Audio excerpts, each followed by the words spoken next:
আপনি প্রচন্ড বিপদে পড়ে আছেন, বিপদ থেকে কোনো রকম উঠতেই পারছেন না।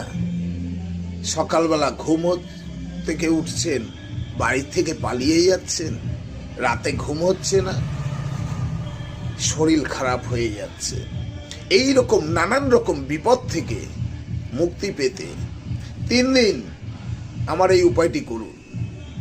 3 দিন করার পরে দেখবেন আপনার ওই বিপদ থেকে আপনি দূর হয়ে গেছে। কি করবেন? আপনি রাত্রি 3টায় ঘুম থেকে উঠে যান, যেইভাবে হোক, একটু বেশি করে জল খেয়ে ঘুমাবেন, দেখবেন তাড়াতাড়ি ঘুমটা ভেঙে যাবে। একটি পাত্রের মধ্যে জল রাখুন, সেই পাত্রের সামনে অর্থাৎ জলের দিকে তাকিয়ে আপনি বলুন, আপনার নিজেকে বলুন যে আমার সর্ব বিপদ যেন দূর হয়ে যায়। দেখবেন 3 দিনে ভ্যানি